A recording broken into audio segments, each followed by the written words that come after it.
gracias por venir aquí. Quiero también agradecer a la organización por darme esta oportunidad. Y bueno, vamos a empezar. La charla va sobre MacOS X en profundidad o como queráis verlo. Bueno, empezamos. Mi nombre es Joaquín, ¿vale?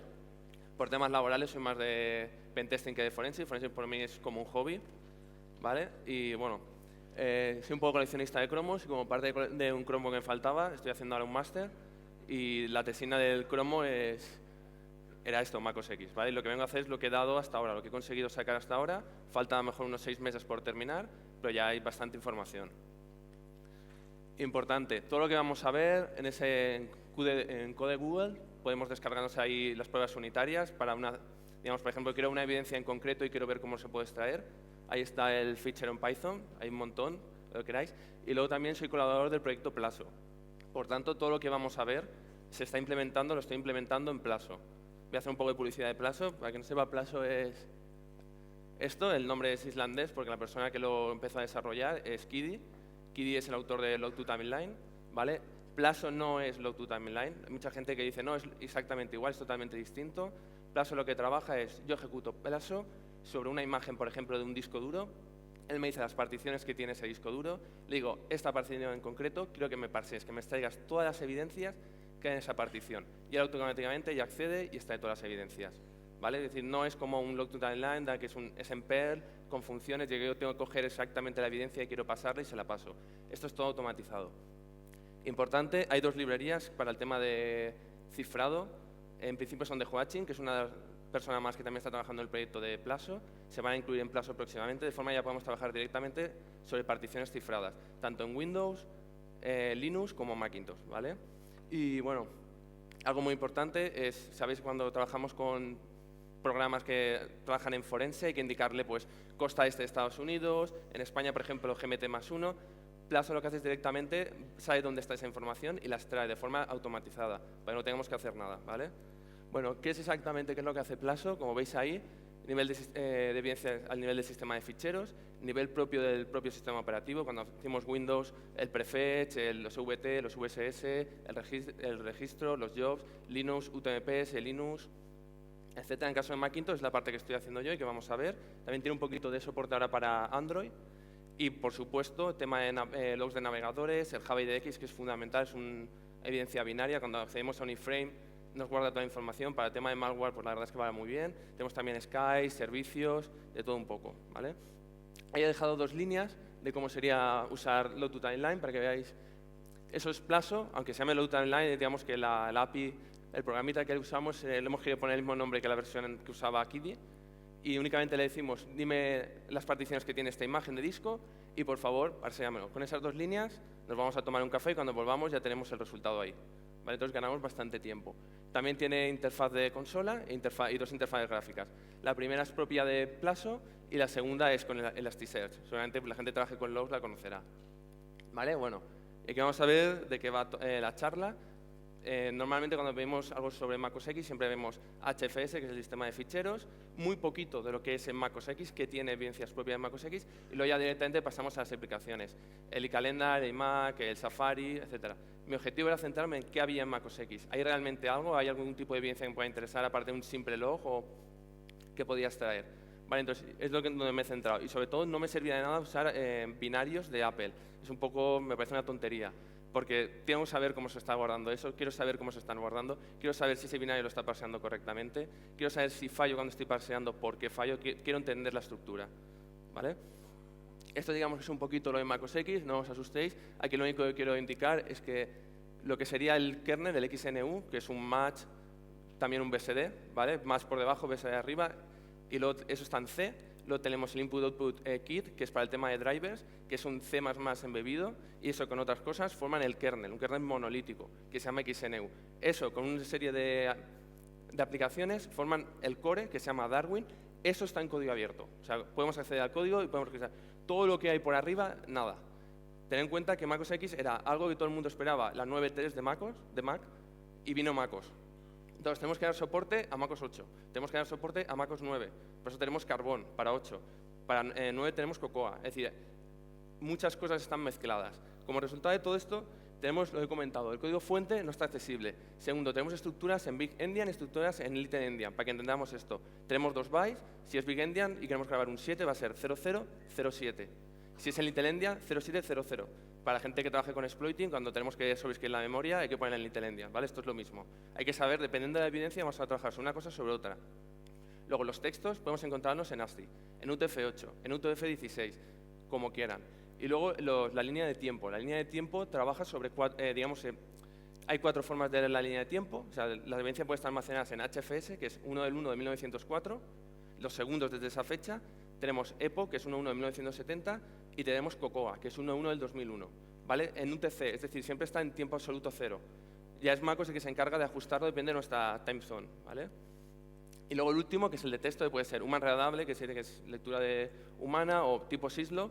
Tipo SYSLO, la verdad, es una barbaridad, para que mejor nunca hayáis caído en el detalle, por ejemplo, nunca te da el año. Eso es un problema. Gracias a Macintosh usa HFS y tenemos el timestamp del fichero de cuando se creó, entonces podemos usarlo como referente. En otros entornos, por ejemplo, Linux, en Next, no tenemos la fecha de creación del fichero, tenemos la fecha de eliminación, pero no la fecha de creación. Entonces, bueno, aquí lo que hemos usado nosotros para saber el año, en este caso, es coger el fichero y decirle, por favor, dime el CR time, cuándo fue creado, y entendemos que es el año donde empieza el SYSLO. Imaginaos ahora, estamos en marzo, si tenemos un log de diciembre y pasamos a enero, ¿de qué año es eso? ¿Vale? Bueno, aquí es la aproximación que hemos hecho, lo hemos llevado a Epoch todo lo que hacemos para el tema de HFS restamos segundos y para el tema de COCOA sumamos segundos, para tenerlo todo en 1.1 de 1970, ¿vale? Y aquí ya por fin lo que es la charla son las evidencias que vamos a ver. Al principio del todo veréis que pone adquisición de evidencias, lo he querido poner porque MacOS X es un poco especial para el tema de adquirir evidencias, entonces me ha parecido importante o interesante hablar sobre ello.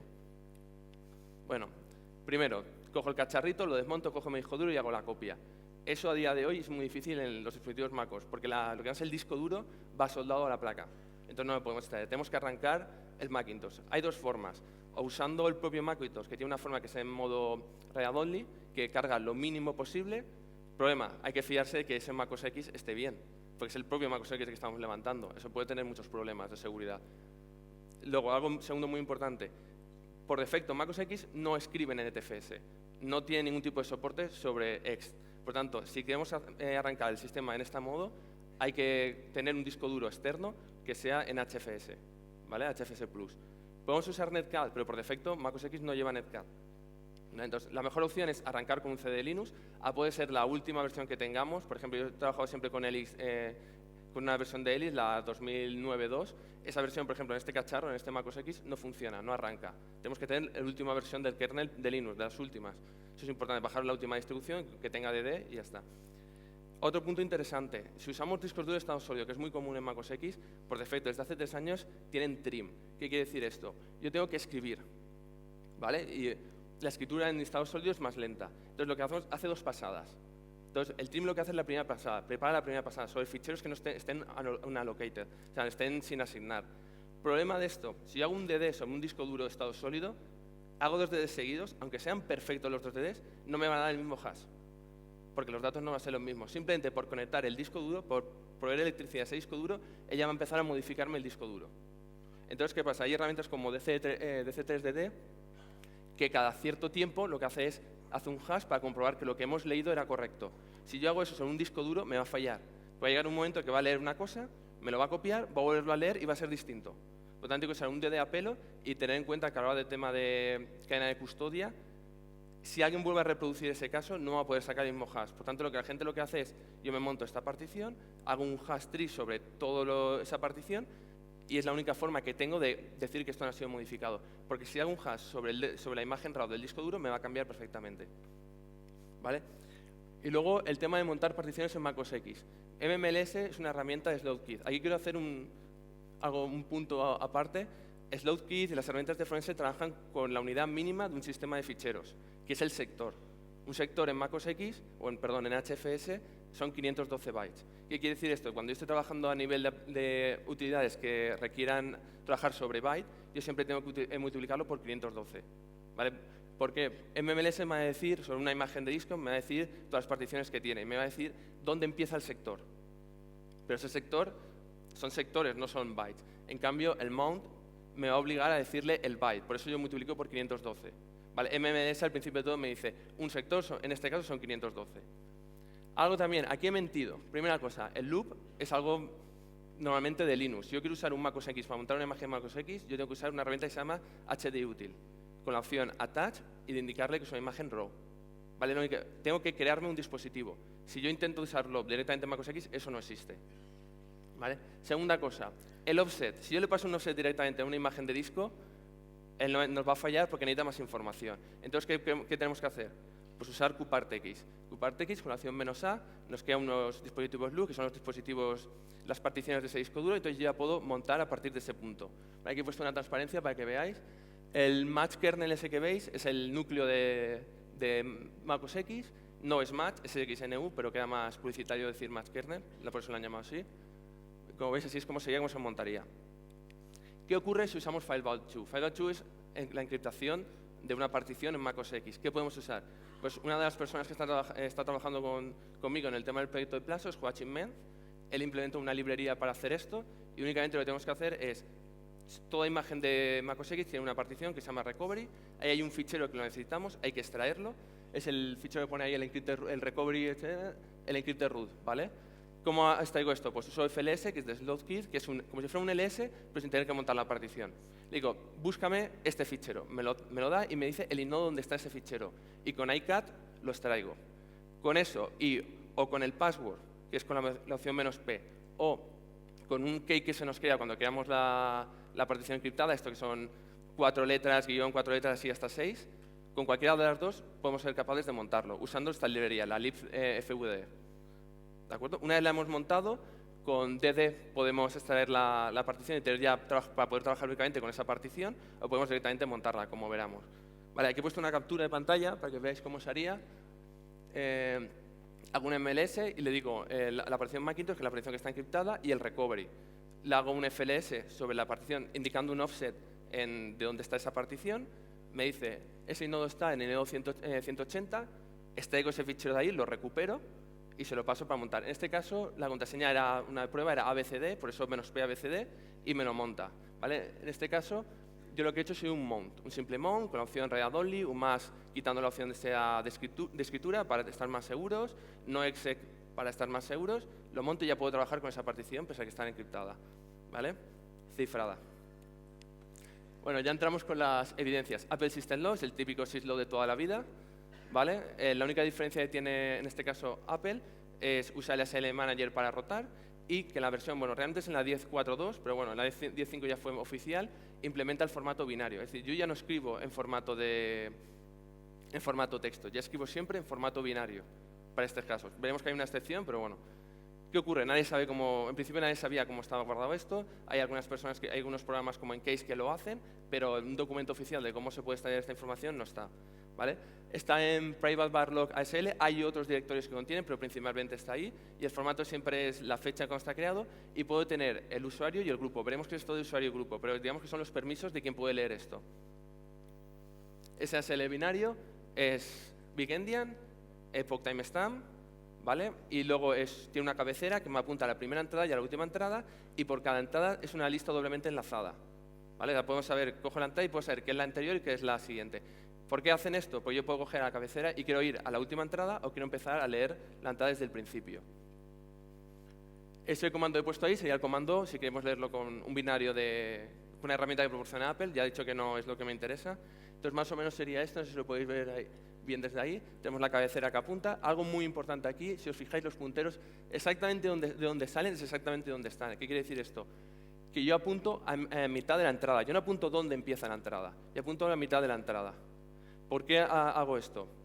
Porque al principio de la entrada tenemos la parte dinámica. O sea, yo tengo una entrada y la tengo partida en dos partes. La parte de arriba es la parte dinámica, que es el texto. Yo tengo un load, un texto, yo no sé el tamaño que voy a tener. Pues eso va a la parte dinámica. ¿Cómo lo hace Apple?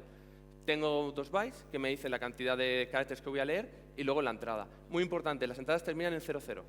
Es decir, si yo tengo un texto de 20 caracteres, es UTF-8, ¿vale? Son 20 bytes, pues va a ser 21 bytes. Es decir, 21 bytes, el texto 00. Es como él identifica el final del carácter, ¿vale? La parte estática. Aquí lleva la parte estática. Bueno, no os asustéis mucho, ¿eh? Intento hacerlo resumido. La parte estática lo que tenemos es, cuando yo salto ahí, que es donde me apunta el puntero, tengo la cantidad de bytes que voy a leer, tengo el puntero a la siguiente entrada, tengo el identificador del mensaje, tengo la criticity o priority, como queráis, la prioridad o la criticidad, como queráis verlo, tengo el PID del proceso que lo ha generado, tengo el usuario y el grupo que lo ha generado, tengo el timestamp, tengo algo que se llama read. Read UID, ¿qué es esto? Pues es para decirle a Apple, para decirle a ASL que este fichero que me vas a crear, me lo vas a crear con estos permisos. ¿Quiere decir esto que solamente estas personas lo pueden leer? Sí, pero por los permisos, no por ASL. Es decir, si yo soy root, me hago root y le cambio los permisos, voy a poder leerlo perfectamente. ¿Vale? Importante, después de eso me vienen 4 punteros, o sea, 4 campos de 8 bytes. No son exactamente punteros, podemos verlo como punteros. Eso siempre es el host que lo ha hecho, el sender, la facility y el mensaje. En ese orden, y siempre están. A partir de ahí pueden venir parejas de 2 campos de 8 bytes cada una. ¿Por qué ves esto de parejas? Yo sabía, por ejemplo, que el cuarto campo de 8 bytes es el mensaje, porque siempre el cuarto campo es el mensaje. Si yo quiero añadir algo, que por ejemplo digo, mira, no lo quiero meter en el mensaje, quiero que sea fácilmente de leer, que sea fácil de acceder, como por ejemplo identificador de match, yo me puedo crear esas entradas adicionales. Pero yo no sé el nombre que tiene. Yo sabía que era el cuarto, era el mensaje porque era el cuarto. Entonces, ¿qué hacen? Usan uno para indicar el nombre de ese campo y otro para indicarle el valor. Por eso siempre son parejas de 8 bytes. ¿Por qué 8 bytes? Porque es un puntero. ¿Vale? Aquí los punteros son siempre punteros fijos en bytes en el fichero. Es decir, cuando digo fijo, es decir, si vale 1000, es el 1000 bytes de ese fichero. ¿Vale? No son relativos, son absolutos.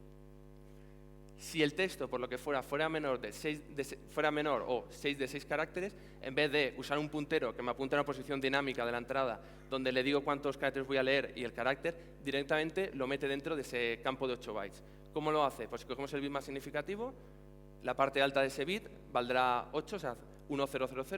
Eso quiere decir que lo que viene es un texto, luego me dirá el número de caracteres que tiene en la parte baja de ese byte y luego ya serán los 6 caracteres. ¿Por qué 6 si tengo 7 espacios? Pues siempre tiene que terminar en 00. ¿De acuerdo? Y el último campo de 8 bytes es el puntero de la entrada anterior. Con esto, de cara a poder leer, ya sabemos leerlo. De cara antiforense, ¿puede una persona eliminar una entrada SL binaria? Por supuesto. Muy sencilla, como eliminamos un proceso en un rootkit. La entrada previa, en vez de apuntar a la entrada que queremos eliminar, apunta a la siguiente. Y la entrada siguiente, en vez de apuntar a la entrada previa, apunta 2 por arriba. Ya está eliminado. Por supuesto, lo ponemos todo a 0 para que nadie pueda leer esa información y ya la hemos eliminado. Eso es un poco cutre porque vamos a ver un trozo de ceros y eso nos significa que alguien ha eliminado esto. Si eliminamos esa entrada, totalmente, es decir, no la escribo, el problema es que todas las entradas que hayan por debajo, si yo he eliminado 50 bytes, absolutamente todas las entradas que hayan por debajo, tengo que cambiarle a todos los punteros, tengo que restarle 50 porque son posiciones absolutas. Y no es únicamente el puntero que me apunta a la entrada anterior o a la entrada siguiente, sino el puntero que apunta a información. Estos campos que he dicho, estos 4 campos de 8 bytes, también hay que cambiarlo. Entonces es un trabajo un poco intensivo, pero se puede hacer sin un tipo de problemas. Esto es como se ve en hexadecimal, ¿vale? Simplemente, por si alguien lo quiere ver en casa, sé que no se verá nada, pero así he intentado marcar un poquito, sé que no vais a leer nada, pero bueno, si lo queréis leer en casa se da. Evidencias, pues todas las evidencias que vengan de aplicaciones, ¿vale? Importante, UTMP, WTP, etcétera, etcétera, están en ASL formato binario, desde la 10.5, ¿vale? No vamos a encontrar un WTMP en Macintosh. También tenemos errores, conexiones, dispositivos montados USB MSC, y nos da 2 valores en hexadecimales, fabricante y modelo. Es exactamente igual que Linux en este caso. Es decir, yo busco la entrada USB MSC en una ASL y voy a tener los dispositivos que han sido montados, ¿vale? Como comenta ahí, bueno, el ASL es de lo más importante junto al HFS a nivel de evidencias. He dicho que siempre había ASL binario. También he dicho que había excepciones. Apple, para algunos casos, usa el formato BSD, lo llama BSD. Es el formato syslog de Linux exactamente igual, de BSD que es exactamente igual, pero con una excepción. El mensaje es multilínea. Esto a la hora de parsear es un problema. Segunda restricción, por decirlo de una forma. Tenemos algo que se llama línea repetida. Yo hago una entrada, si la siguiente entra exactamente igual, solamente me conserva el tiempo de la entrada y me dice esto ha sido repetido una vez. Vuelvo a entrar, esto actualiza el tiempo y ha sido repetido 2 veces. Es decir, al final solo sé la primera y última vez que se repitió esa entrada. En ASL binario no. Vale, bueno, aquí son los típicos más importantes que podemos encontrar.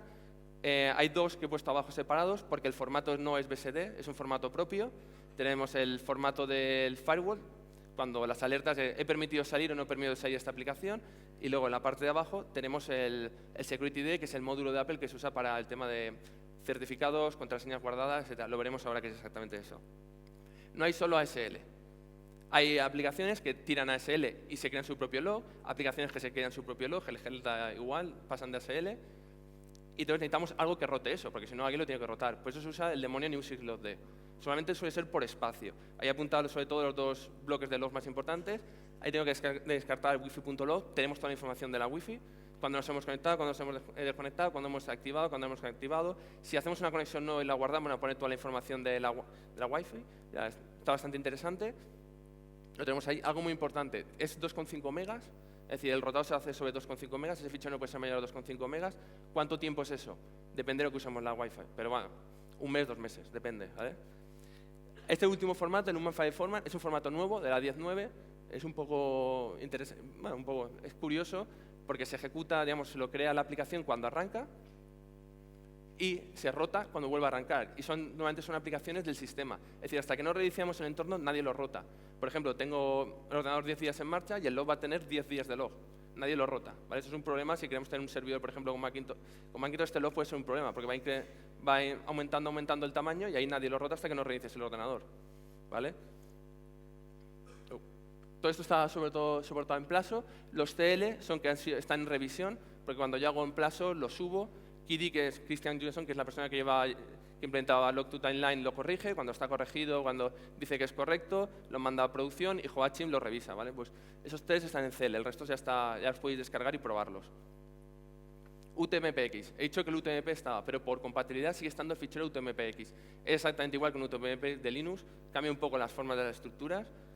¿De acuerdo? Es una Big Endian, es una Little Endian, la otra era una Big Endian, esto es Little Endian, quiere decir que cambia el orden, es Epoch Timestamp.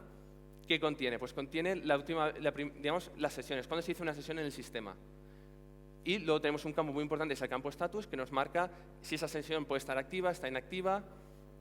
¿Vale? Bueno, ahí tenéis dónde está el directorio. Muy importante copiarlo, porque si nosotros apagamos y no apagamos de botonazo, nos va a marcar todos como que los usuarios están inactivos porque ha ido cerrando las consolas. Es muy importante cuando lleguemos a un caso de intrusión, copiamos este fichero, ¿vale? En crudo se copia y trabajar sobre él. Porque si apagamos, nos va a marcar como que los usuarios se han desconectado. Aquí, bueno, UTM es un poco especial. Normalmente, este status que te he dicho que me indica si el usuario está activo o está inactivo. Normalmente en Linux y en BSD son 9, en Mac OS X son 12. Uno de ellos es el primero que hace. Cuando yo arranco, siempre cuando reinicio el ordenador, ya sea por suspensión o lo que sea, o porque he dado a reiniciar el ordenador, lo que me hace es meterme una entrada de usuario UTMPX 1.0 y me lo mata como firma. El tipo firma, no me mata timestamp, no me marca nada. Solo eso. Eso es podemos decir, la firma. Y luego la entrada de bootmap. Eso quiere decir que el sistema ha arrancado. Es siempre como empieza un fichero UTMPX es eso. Y luego tenemos las entradas de los usuarios, donde tenemos el host desde donde se ha conectado, si se ha conectado desde un host, tenemos la terminal, tenemos el proceso, el usuario y, muy importante, lo repito, el tiempo de cuando yo accedí a ese sistema. Si es tipo 7 o tipo 8, el 7 me dirá que el usuario sigue activo, es decir, él accedió al sistema y sigue activo. Si es un 8, quiere decir, a ese momento accedió al sistema, pero ya no es activo. ¿Vale? Aquí la estructura UTMPX, por campos para que veáis, con el tema de los bytes y tal. Aquí una cosa muy curiosa, el status, que lo he puesto ahí con un asteriscazo, ¿vale? Supuestamente ahí sobre documentación es un tipo sort. Un tipo sort son 2 bytes. A la hora de ver el código fuente es un tipo sort, pero a la hora de ver la evidencia física, ahí me da que es un tipo integer. ¿Vale? Como podéis ver aquí, el status está en medio, 0700000, eso es un integer, son 4 bytes, no son 2 bytes. Lo que hemos implementado es una barbaridad porque para 12 tipos implementar un byte es suficiente, 2 bytes es demasiado, 4 bytes es una barbaridad. Entonces yo lo que he hecho ha sido coger 2 bytes, como me decía la documentación, y he puesto 2 bytes de padding. ¿Vale? Que es lo que veis en color verde, simplemente por si alguien quiere parseárselo por sí mismo y coger la documentación, que sepa que la documentación no es lo que realmente pasa en la evidencia. Bueno, y aquí el Byte Security Module, la gente lo sonará por Solaris, fue implementado por Solaris inicialmente, necesitaba dar soporte a un nivel de seguridad, ¿vale? Por el gobierno de Estados Unidos. Apple decidió implementarlo también para Mac OS X, se lo dio a McAfee, McAfee se lo dio a Apple, Apple lo liberó en licencia BSD, en código abierto. Fue implementado en FreeBSD 6.2, ¿vale? Entonces la gente lo está manteniendo en OpenTrust, podemos acceder a esa página web y veremos que tenemos el código fuente, podemos revisar, está bastante interesante. Está en Private Bad Audit, tiempo de iniciación, tiempo de finalización. Ese tiempo está en Epoch, ¿vale? Digo porque veréis números, ese tiempo está en Epoch. Y es importante esta evidencia. Si trabajamos con malware, muy importante. Si no trabajamos por malware, es un caso de una persona que creemos que haya copiado algo, no va a aparecer nada, porque va a nivel de kernel, auditoría a nivel de kernel, ¿de acuerdo? Bueno, ¿cómo funciona esto? Un fichero ABSM tiene una o más entradas. Por cada entrada yo tengo tokens. Los tokens son estructuras binarias. En caso de OpenBSM 1.1, del B, que es el que usa Apple en su última versión, hay 40 diferentes estructuras binarias. Entonces hay que parsearse las 40 diferentes estructuras binarias y reconocerlas. ¿Cómo funciona esto? Pues siempre hay una cabecera header, siempre obligatorio, ¿vale? Que me proporciona un ID, que es el tipo de entrada que va a ser genérica, me proporciona el tamaño, me proporciona los timestamps. Luego, Apple, aunque no lo ponga en documentación y no sea obligatorio, siempre me añade el token return, que es decir, esto ha funcionado bien, lo he ejecutado, ha petado por todos lados o no. Y luego un trailer. El trailer simplemente es una firma y vuelve a repetirme el tamaño de la entrada, simplemente es de repetición. Aquí tenéis un poco cómo funciona, un identificador que me dice lo que hay, la cabecera, ahí las estructuras, son todas las estructuras que he implementado, digo las 40 estructuras, y luego tenemos el token return y el token trailer. Esto no es obligatorio, repito, los dos últimos no es obligatorio. Apple lo suele hacer. Si cogemos la evidencia, Apple lo suele hacer. Si leemos Solaris cambia un poco. Hay muchas más estructuras, pero son propias de Solaris. ¿Vale? Bueno, y aquí simplemente para que veáis, no os asustéis, es una entrada, es un fichero BSM, arriba hay una entrada, lo que he marcado es la segundo BSM y ahí tenemos 5 tokens. Token normal que me dice la cabecera, me dice que va la entrada, un token que me dice sujeto, me dice quién ha hecho esto, me da el PID, el usuario y el grupo. Texto, pues un tipo de texto, un tipo de mensaje y luego lo que he comentado, cómo termina y el tráiler, el final. ¿Vale? Esto. Keychain, ¿qué es esto? Digamos que es donde almacena Apple todas sus contraseñas. ¿Vale? Nosotros cuando accedemos a una página web con mi navegador lo grabo. Cuando accedo a Wi-Fi y pongo la contraseña, lo guardo allí. Lo que es la contraseña y lo que es lo que llaman ellos nota secreta, eso va cifrado. Pero, ¿dónde hemos guardado la contraseña? El usuario que hemos empleado. ¿Cuándo la hemos guardado? Si la hemos cambiado desde entonces. ¿Qué protocolo hemos usado? La URL completa. Todo eso en texto plano, ¿vale? O sea, eso, si sabemos leerlo, pese a que es una estructura binaria, la información está en texto en plano. ¿Cómo se lee esto? Está inventada en texto, es un big endian. Tenemos una para el sistema, un keychain para el sistema y una por cada usuario. Podemos acceder, parsear esta estructura y tenerlo. Algo muy importante, ¿vale? Se almacena con tablas. Digamos que una tabla contiene un tipo de récord. A nosotros nos interesa principalmente dos récords. El récord de aplicaciones y el récord de Internet. ¿Qué es el récord de aplicaciones? Una Wi-Fi es un récord de aplicación. Una aplicación donde guardamos, por ejemplo, el Twitter, el Evernote, todo esto que guardamos es un tipo de aplicación. Una nota secreta es un tipo de aplicación. ¿Qué es una tipo de aplicación de Internet? El otro grupo. Pues el correo electrónico. Si tenemos configurado el correo electrónico con iMail, lo vamos a tener ahí. Si tenemos configurado el Chrome y guardamos una contraseña, va a estar ahí. Son los dos tipos que yo me he centrado. Y en Plaso lo tenéis ahí, ¿vale? Bueno. Esto es como conseguiríamos leer la keychain. Al final es muy simple. Yo leo la cabecera, me dice dónde está el esquema, salto al esquema, ¿vale? El esquema me dice, sí, perfecto. Me dice dónde están los offsets de las tables. Importante aquí, los offsets de las tables son relativos a donde empieza el esquema. Es decir, si el esquema empieza en el byte 12 y el offset es 50, está en el byte 62, ¿vale? Una vez yo salto a la tabla me dice el número de récords que voy a tener, dónde empieza el récord. También este offset es relativo a esa tabla, ¿vale? Y luego no me va a decir el tipo. Yo lo que hago es compruebo los tipos y cuando cojo un tipo que sea de aplicación o sea de Internet, son los que voy a parsear, ¿de acuerdo? Y los récords van seguidos. Dentro del récord, ahora lo veremos, hay una cabecera que me dice el tamaño del récord. Entonces yo ya puedo acceder a la información, ya sé cómo leer esta información. Como está en texto en plano, yo lo saco todo. Este caso lo que he puesto son las dos que hay, la de Internet y la de aplicación. Como veis, siempre hay una cabecera. Ese que he puesto ahí, ese SGP, es la parte cifrada, donde está la contraseña, y luego donde se guarda la información. Esa cabecera siempre son campos de 4 bytes que me apuntan posiciones relativas a partir de ese récord, más 1. Es decir, si por ejemplo yo voy a una cabecera un campo de la cabecera y me pone que es 51, yo tengo que saltar el 50, porque siempre añade 1. No sé por qué. En este caso, igual que antes siempre era relativo, pero relativo de ahí en esa posición, ahora me añade más 1. No sé por qué. Es una implementación que han decidido hacerla así. Siempre tenerlo en cuenta. Con esto ya sabemos perfectamente dónde está cada cosa.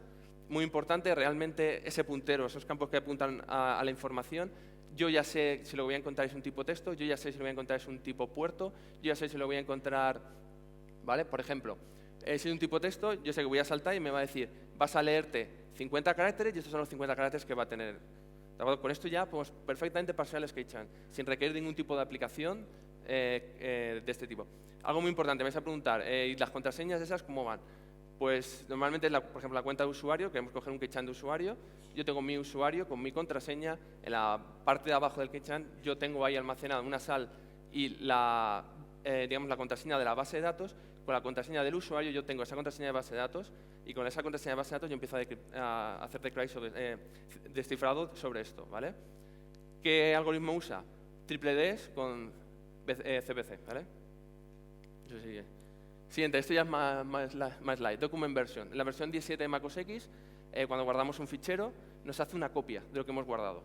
¿Cómo maneja esto? Hay un fichero SQL donde tiene la copia que me dice pues, lo básico, la información de has copiado esto, ¿vale? Bueno, primero, antes de eso, es único por cada volumen, ¿vale? Es decir, yo tengo un disco duro externo y ese disco duro externo me lo va a crear. Me va a crear esta estructura en el Document Revision. ¿Por qué he puesto Document Versions arriba? Diré, ¿se ha equivocado? No, porque Apple lo llama Versions, pero en cambio crea un directorio que se llama Document Revision. Entonces yo he llamado Document Version, un poco de los dos, ¿vale? Ahí tenemos donde se guardan los ficheros y donde está el fichero SQL. ¿Qué tiene? Pues tenemos la fecha cuando he hecho la copia, el path al fichero original, donde me ha guardado la copia y el usuario que lo ha hecho. Y eso es la sentencia en SQL que haríamos sobre el ficherito este SQL, ¿vale? Último, bueno, de los penúltimos ya. Caps.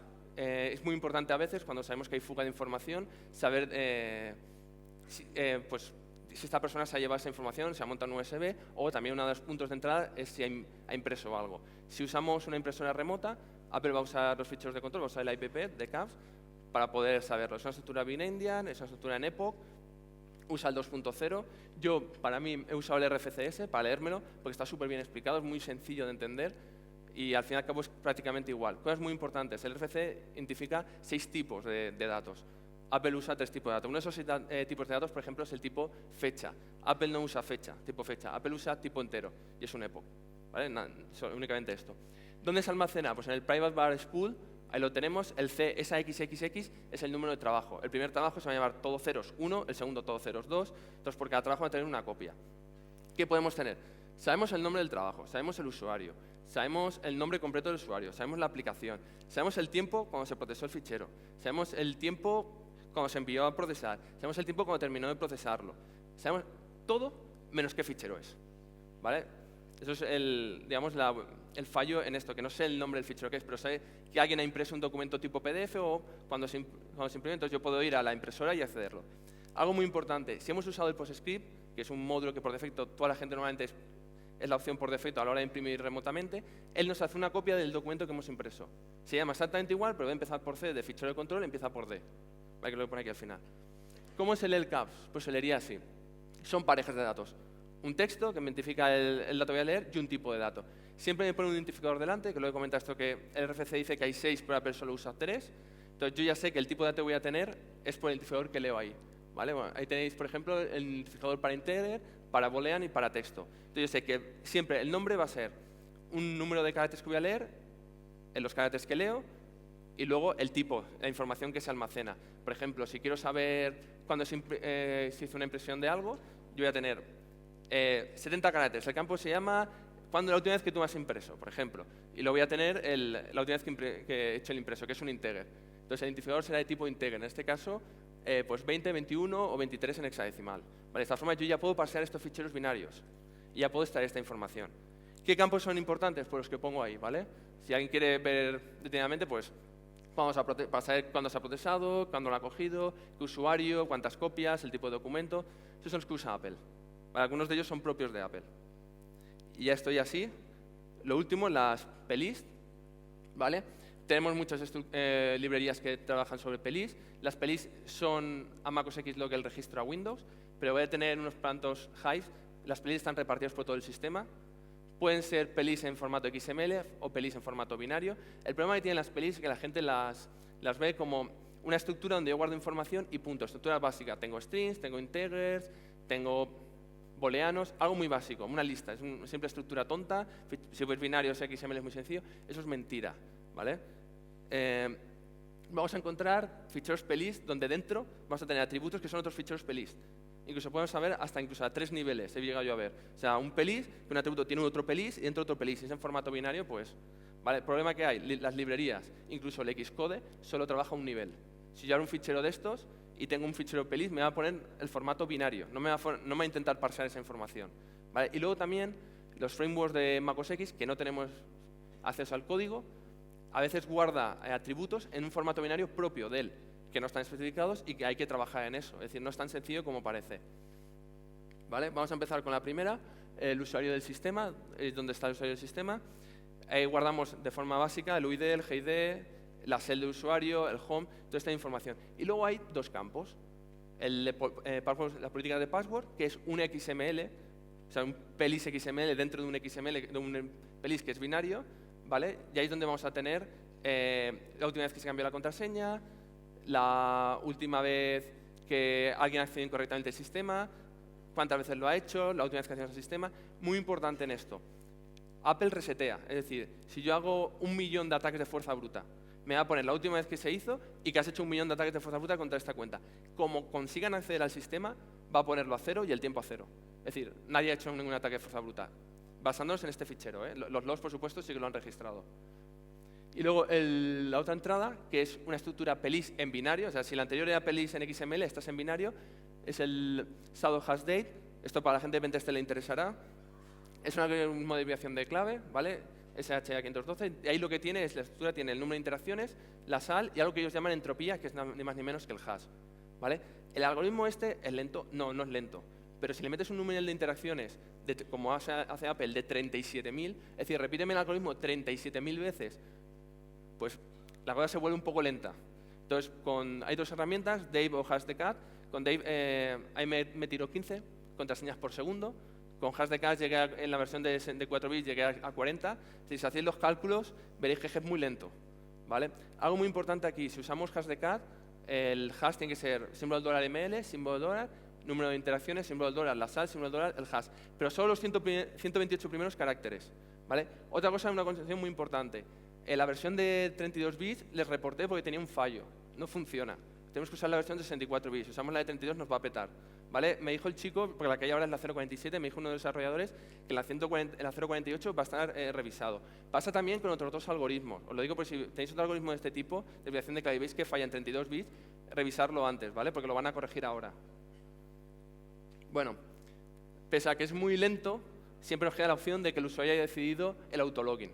Si el usuario ha decidido hacer el autologin, es decir, que yo no tenga que poner la contraseña para acceder al sistema al principio, cuando yo reinicio el ordenador, él me guarda la contraseña en el etc que hace password. ¿Cómo lo hace? Cojo la contraseña, hago un XOR sobre una clave mágica y la almaceno. Yo cojo ese resultado, le hago un XOR sobre la clave mágica y tengo el password en texto claro, ¿vale? Este fichero también está accesible, si lo queréis probar. Entonces, una forma de que, vale, no consigo sacar la contraseña, voy a ver si ha activado el autologin. Si ha activado el autologin, está ahí con la contraseña. De ahí. Bueno, los pelis, esto va a ser muy rápido. Time Machine, lo tenemos es todo el histórico de backups con el Time Machine. El Bluetooth, tenemos todo el histórico del Bluetooth, cuando hemos asignado, cuando hemos asignado. Siempre guarda la última vez que accedemos al sistema. Algo muy importante se me ha olvidado. Los pelis trabajan sobre Cocoa Timestamp, es decir, sobre 2001. Si usamos librerías que parsean esto, por ejemplo, las librerías que usa Python por defecto, nos va a devolver, si está a 0, nos va a devolver 1 del 1 del 2001. Es porque está en Cocoa siempre, ¿vale? O casi siempre. Bueno, aquí es otra estructura que veis ahí, el backup alias, una estructura binaria de las que hablaba antes. El byte 10, creo que era el 10 o el 11, el 11 contiene el tamaño de caracteres que vamos a leer y luego nos dice lo que hemos leído. Ese es el nombre, el disco duro que le ponemos en Time Machine. ¿Vale? Nada más. Actualizaciones, si hay actualizaciones pendientes, la lista de actualizaciones pendientes y la última versión en la que estamos. Tenemos también Wi-Fi, que es lo que nos apunta es la última vez que nos conectamos a Wi-Fi y toda la información, excepto la contraseña, porque la contraseña está en las key chains, lo que hemos visto anteriormente. Y luego, la última que pongo ahí, es la única que no tiene timestamp de las pelis que vamos a ver, pero es importante porque es cómo está configurado el firewall, las reglas del firewall de Apple.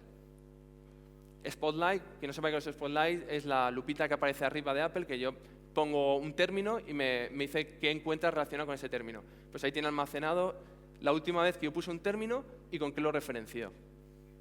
Luego tenemos el Install History, súper importante porque guarda el histórico de aplicaciones instaladas. Y luego tenemos la cuenta de Apple, la última vez que usamos las cuentas de Apple, pues si queremos saber si lo usó o no lo usó, pues está ahí. Bueno, todo esto está implementado en Plaso, o sea, lo podéis acceder ya, podéis acceder al código fuente, pues si alguien está interesado. Y más pelis, ¿vale? Esto es un ejemplo claro de lo que hablaba de los atributos estos binarios. Esto es el MRU en Windows, pues aquí en Apple. ¿Qué es? La última vez que yo abrí un fichero. Por ejemplo, si uso VLC, quiero saber los últimos 10 ficheros que he abierto, eso lo almacena usando el framework LSS, ¿vale? ¿Qué vemos esto? Es un fichero pelis, binario, y yo solo tengo 2 campos por cada uno de estos. El nombre del fichero que abrí y una estructura binaria que se llama bookmark, que ahí nadie sabe lo que es, nadie sabe cómo se parsea, ni nada. ¿Qué tiene realmente eso? Pues eso tiene el path completo. Tiene la lista de inodos, ¿vale? La lista de inodos de donde estaba ese fichero. Tiene si se montó sobre un disco duro externo o no. Tiene el disco duro original sobre lo que se abrió la aplicación, ¿de acuerdo? Es decir, podemos sacar muchas cosas de aquí. Importante, si yo, por ejemplo, he abierto un fichero que se llamaba X, que estaba en cierto directorio, yo lo muevo ese fichero y lo llamo B en otro directorio, Apple no actualiza. Lo único que lo actualiza es el path de inodos. Es decir, a la hora de fiarnos en esta evidencia siempre hay que seguir el path de inodos.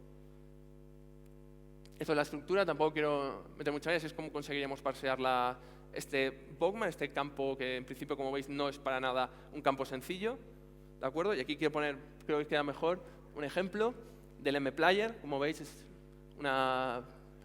un fichero que se ha abierto, nos dice el path completo de ese fichero, nos dice que fue abierto sobre un volumen, o sea, es un disco duro conectado externamente, nos dice dónde está conectado, incluso nos dice el sandbox. Bueno, por si acaso hubiera algún problema por el nombre del vídeo, ya os digo que es la package del Spanker, de un colega que está por allí.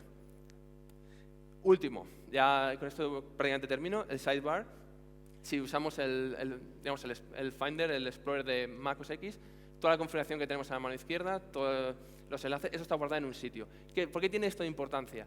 Porque siempre que montemos un dispositivo, él guarda un registro del dispositivo montado. ¿Problema que tiene? Primero, esa información está guardada en HFS, 1.1 de 1904. Sí y solo sí es la partición que hemos metido es HFS, o sí o solo sí es una DMG. DMG es como normalmente instalamos aplicaciones, nos dejamos un DMG, lo abrimos, lo montamos, ese histórico está ahí. Problemas.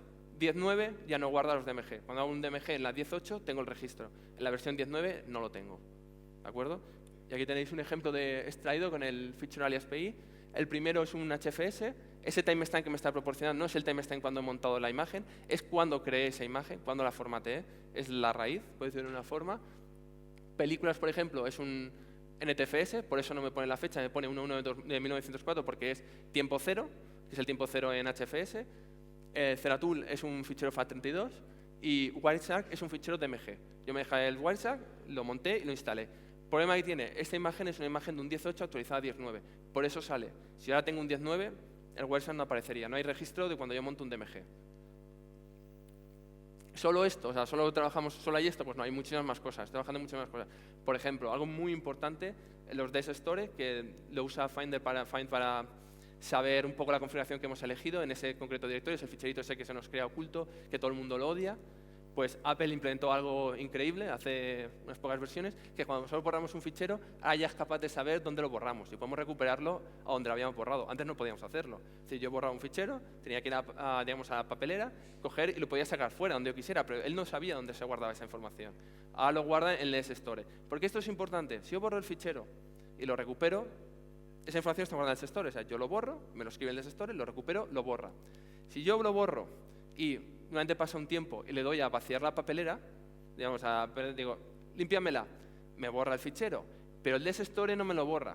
Tarda un tiempo en borrármelo. Es decir, si yo tengo un caso de una intrusión de una persona que creo que me está copiando documentos o creo que está haciendo algo, es muy importante que en los primeros momentos que lleguemos al ordenador vayamos al punto tras del home de ese usuario y copiemos el DSStore, porque ahí estará guardado posiblemente los últimos ficheros que ha eliminado. En documentación que he leído por ahí dicen que es cuando se reinicia el sistema. No es cierto. Yo he tenido el ordenador un día en marcha y al final te lo borra. También te digo, cuando borras el fichero, si nada más borras el fichero y le das a hacer la papelera, no te lo guarda. Si le das a borrar el fichero y tardas un poco en vaciar, entonces tarda un tiempo, unas horas, en limpiártelo. ¿Vale? Eso creo que quede claro porque dicen, no, es que es si lo reinicias. No, mentira, si no reinicias también se borra. Por eso, nada más accedamos, estos son uno de los ficheros junto con el UTM-PX que es interesante que copiéis a nivel de evidencia viva. ¿Vale? Y aquí no sé cómo vamos de tiempo. Bien. Tengo una demo así un poco rápida, no sé si la queréis ver. ¿Vale?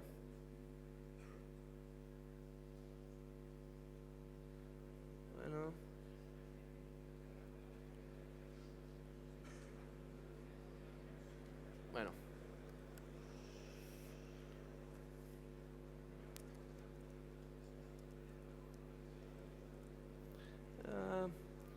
timeline menos...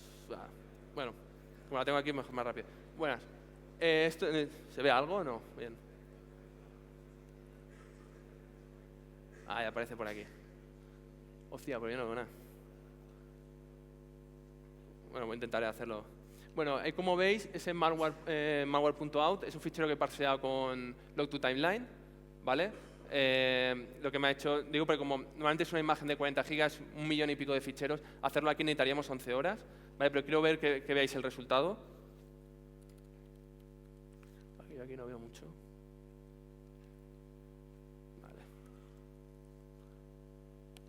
Vale, bueno, aquí déjame que no... Es que no veo nada, Vale, no sé si lo veis ahí. Bueno, esto es lo que ha parseado él. Veis, son todas las evidencias que hemos estado viendo, ya somos capaces de parsear. Le digo, solamente he ejecutado una línea. Con todo esto ya he sido capaz de parsear pues, ASL, BSM, el syslog, UTM-PX, todo. Lo tendríamos todo. De forma que yo cojo, imaginaos el caso. Hay también incluso entradas de Chrome. ¿Vale? Como veis ahí, entradas de Chrome, del Skype. Yo tengo un enlace que me dice visita esta página web, tengo la siguiente entrada me dice se ha creado un fichero, tengo otra entrada que me dice el Java ID que me está advirtiendo de que se ha creado ese fichero que me está indicando, el UTM-PX me dice se ha creado un usuario nuevo, que hay un usuario activo en el sistema que antes no estaba, me empiezan a aparecer ficheros que se han creado y se han eliminado, es decir, lo tendría todo, todas las evidencias del sistema de ficheros juntas, en líneas y ordenadas, de forma que no tenga que coger, no, ahora tengo que usar un parser por ahí, otro parser por allá, ¿vale? Esto es, digamos, lo que crea. Yo puedo atacar esta imagen, haciendo consultas select, etcétera, etcétera, ¿vale? Es que como no veo muy bien, no sé yo si... Perdonad. Vamos a ver un ejemplo así más sencillito. Voy a preparármelo ya aquí, para que veáis. Este fichero lo he cargado en Elasticsearch, no sé si lo conoceréis, pero bueno. Lo vais a ver que se va a ver más bonito. Pero es que claro, si no veo... Vale, tiro para allá. Vale, esta ha sido la carga que he hecho aquí. Si se verá... Uy, qué pequeño. Que le da Windows menos. Bueno, wow, se ve peor. Bueno. Yo lo intento, Vale, aquí más o menos se ve. Esto es la línea de tiempo, la parte de arriba que vemos la línea de tiempo. Como ahí veis que termina, no sé si se verá bien, que termina aquí. Debería terminar por la router, porque lo preparé para la router, ¿vale? Todas las evidencias, como veis, como la imagen la creé por aquí para la router donde instalé el malware que hay en concreto, pues todas las evidencias parecen que están ahí. Este cuadradito de aquí abajo, perdonad, que no sé muy... Esto de aquí me aparece todo el número de evidencias, de forma que yo, por ejemplo, puedo decirle, mira, quiero que me des las BSM, que me des las ASL, que me des, yo qué sé, pues el UTM-X, a ver, ¿qué es esto? Vale, que me des la UTM-PX de aquí, ¿es esa de ahí? No, de abajo, perdón. Entonces, ¿vale? De aquí sí me voy a tener un momentito el... Es un poco complicado esto. Perdonad. Joder. Vale, esto es... Lo cambio porque ahora no quiero que sea restricción más, quiero que sea syslog, que sea BSM o que sea UTM. He apretado mal que... Perdonad, es que no... Bueno, pues aquí estamos seleccionando todas las evidencias de estos pasos en concreto. Puedo buscar cadenas, puedo hacer lo que quiera, puedo cifrar por texto, puedo usar, ya digo, esto es Kibana, pero bueno, podemos usar el PSORD, ¿vale? Claro, como no puedo ver muy bien. Y aquí abajo tendríamos ya las entradas. A ver, espera que mire. Lo siento, el generaje no... Bueno, aquí tendríamos, digamos, son los logs y ahí podríamos parsear, acceder, porque tenemos exactamente toda la información extraída. Sé que muchos diréis, no, mira, a mí me gusta más la consola. Pues os gusta más la consola, vais a permitir que me traiga un segundito esto para mí. Ahí. Yo os enseño lo que quiero decir con la entrada.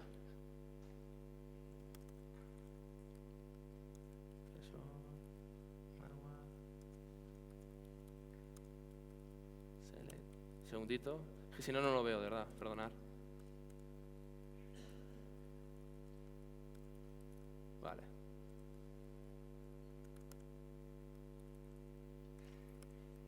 Vale. Ya está, ya escrito, perdonad. Vale, por ejemplo, aquí, ¿vale? Que es lo que estamos viendo con el PSOR. Yo le puedo pasar una sentencia SQL. Puedo decirle que where de este valor contenga esto. Puedo decir la fecha vaya de este lado a este lado. ¿Vale? Entonces, voy a poner el menos more. ¿Vale? Entonces ya, como veis, ya empieza a volcar todo. Con el mensaje, en este caso, le he dicho que me muestre la fecha, que me muestre el mensaje. Como son de los primeros, normalmente es el sistema de ficheros, luego ya empiezan a salir evidencias de Mac. Yo puedo decir, quiero únicamente que me muestres este parser, como hemos visto anteriormente. Entonces, al final, el objetivo es tener todo lo de MacOS X, ya sea no únicamente el sistema de ficheros, sea las evidencias que hemos visto de MacOS X, más, aparte, las aplicaciones. Tenerlo todo junto en un log y poder parsearlo, ¿vale? Siento que no se vea muy bien, no puedo tampoco enseñar mucho, pero bueno, eso tocho que está apareciendo son todos los logs. Ya puedo trabajar, ya depende de la habilidad del forense, pero ya no tengo que estar usando 8000 herramientas, intentar juntarlas, donde muchas herramientas estamos usando librerías que no lo sabemos, pero el tiempo que estamos usando es el tiempo, está cogiendo el tiempo local del sistema, ¿vale? Ese tipo de cosas ya las evita. Ya os digo, funciona para Macintosh, para Linux y para Windows. Y bueno, estamos intentando mejorar. Si alguien quiere añadirse al proyecto, la verdad que se aprende mucho. Bueno, y con esto ya termino.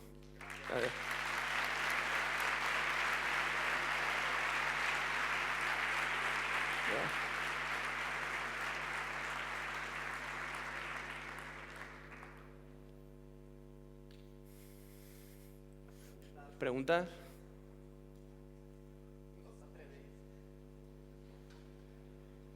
Bueno, hombre, que tampoco ha sido tan mal. ¿O sí?